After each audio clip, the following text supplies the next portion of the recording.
देश का दूसरा सबसे बड़ा संवैधानिक पद, प्रोटोकॉल में सीधा राष्ट्रपति के बाद।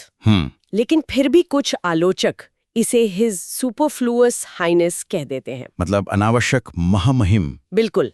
आज के इस गहन विश्लेषण में हमारा फोकस संविधान के भाग 5 पर है, भारत के उपराष्ट्रपति। राइट। हमारा लक्ष्य है जो भी सामग्री और स्लाइड्स हमें दी गई हैं उनका एक एक करके डिकोड करना। तो सबसे पहला सवाल, इतने बड़े पद को सुपरफ्लुअस क्यों कहा गया? देखिए, अगर स्लाइड 1 और 2 को ध्यान से समझें तो सामान्य दिनों में इस पद का अपना कोई स्वतंत्र काम नहीं है।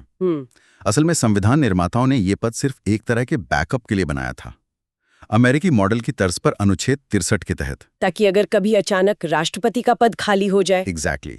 देश के शीर्ष नेतृत्व में कोई वैक्यूम ना आए, राजनीतिक निरंतरता बनी रहे। तो ये मुख्य रूप से पॉलिटिकल कंटिन्यूटी का टूल है। अब अगर हम अपनी अगली स्लाइड्स मतलब स्लाइड्स 3 और 4 की तरफ बढ़ें तो चुनाव को लेकर एक बहुत ही दिलचस्प अंतर दिखता है। इलेक्टोरल कॉलेज वाला पॉइंट। हाँ, राष्ट्रपति के चुनाव में तो राज्यों के विधायक वोट करते हैं, लेकिन उपराष्ट्रपति के चुनाव में ऐसा नहीं होता। इसके पीछे डॉक्टर BR अम्बेडकर का बहुत ही सॉलिड लॉजिक था। वो क्या? उन्होंने समझाया था कि उपराष्ट्रपति का कार्य केवल संसद तक सीमित है, राज्यों में नहीं। इसलिए उनके चुनाव में सिर्फ संसद के सदस्य वोट देते हैं, राज्यों के MLA नहीं। बिल्कुल नहीं। और मजेदार बात यह है कि इसमें इलेक्टेड और नॉमिनेटेड दोनों तरह के सांसद वोट कर सकते हैं, आनुपातिक प्रतिनिधित्व और गुप्त मतदान से। और वो जो नंबर वाला क्राइटेरिया है, हाँ, 20 प्रस्तावक, 20 अनुमोदक और RBI में 15,000 रुपए की जमानत राशि। अब अगर स्लाइड 5 से 8 तक के हिस्से को देखें, जहां योग्यता और कार्यकाल की बात है, तो 35 वर्ष की आयु और राज्यसभा सदस्य बनने की योग्यता होनी चाहिए। सही है। लेकिन जो सबसे हैरान करने वाली बात मुझे लगी वो है रिमूवल का प्रोसेस, पद से हटाना। हाँ, संविधान में उपराष्ट्रपति को पद से हटाने का कोई आधार यानी ग्राउंड्स ही नहीं लिखा है। एकदम सही पकड़ा आपने। संविधान इस मामले में साइलेंट है।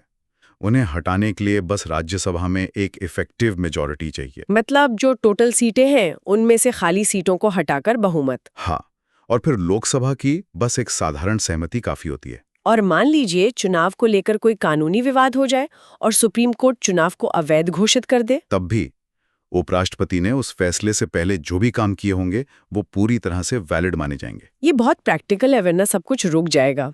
बिल्कुल। अब अगर उनकी शक्तियों पर आए स्लाइड 9 और 10, तो अनुच्छेद 64 और 65 के तहत 2 मुख्य काम हैं। पहला, राज्यसभा के पदेन सभापति के रूप में, जहां वो सामान्य स्थिति में वोट नहीं डालते, राइट? हाँ, वो सिर्फ टाई होने की स्थिति में ही अपना कास्टिंग वोट इस्तेमाल करते हैं, क्योंकि वो सदन के सदस्य नहीं होते। और दूसरा काम है पद रिक्त होने पर अधिकतम 6 महीने तक कार्यवाहक राष्ट्रपति बनना।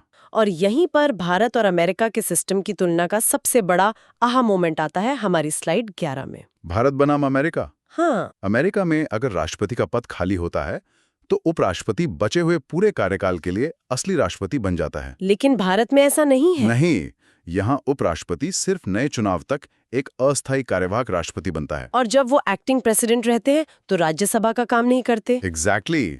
और स्लाइड 12 हमें बताती है कि इसका सीधा असर उनकी सैलरी पर पड़ता है।